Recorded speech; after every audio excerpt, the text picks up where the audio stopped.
तो आज रॉय ट्रांसपोर्ट में कुछ ज़्यादा ही भीड़ थी क्योंकि आज था मेरा बर्थडे, इसलिए मैं चढ़ गया बस में चेकिंग करने के लिए। बस निकली सीधा बाजार से और बढ़ने लगी अपनी मंजिल की ओर। फिर मैंने देखा रॉय ट्रांसपोर्ट वालों ने बच्चों को एंटरटेन करने के लिए टीवी में कार्टून चला रखे हैं। कुछ देर बस के साथ ऑफ रोडिंग करने के बाद हम सीधा पहुंच गए कालारा जंक्शन, जहाँ के एक दुकान से कंडक्टर साहब ने पानी का बोतल लिया और दे दिया सीधे ड्राइवर के हाथ पे। वहां से आगे खतरनाक मोड़ों पर बस को भगाते हुए हम सीधा पहुंच गए किशोरी नगर इन टाइम, जहाँ से कुछ पैसेंजर्स को चढ़ाकर हम बढ़ गए आगे। किशोरी नगर के बाद तो बस में भीड़ कुछ ज्यादा ही हो गई थी, तो मैंने सोचा क्यों ना अभी टिकट चेक कर लिया जाए। टिकट चेक करने के बाद मैं चला गया बस के कैबिन में लेने के लिए बस की ड्राइविंग के कुछ शानदार शॉट्स।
और ऐसे ही वीडियो लेते लेते हम पहुंच गए मोहनपुर, हमारा रेस्ट स्टॉप, जहां ड्राइवर और कंडक्टर चले गए होटल में खाना खाने के लिए।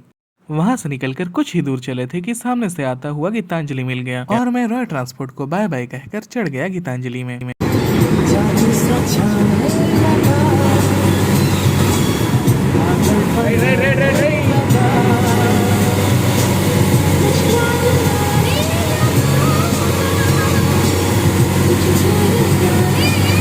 गीतांजलि आज फिर सबसे पहले था और सबसे पहले पहुंच गया था मोहनपुर के रेस्ट स्टॉप में। गीतांजलि के आने के कुछ समय बाद ही आनंद ने भी एंट्री ले ली।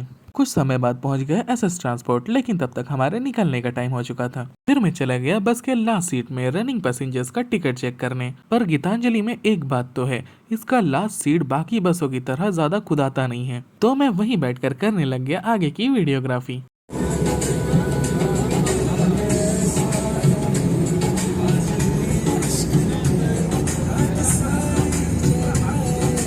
पर इसी बीच खराब रोड की वजह से हमारे बस का पीछे का एक टायर पंचर हो गया। पर अब आगे कुछ दूर तक रास्ता अच्छा था, तो हमने एक पंचर टायर के साथ ही चलने का फैसला लिया।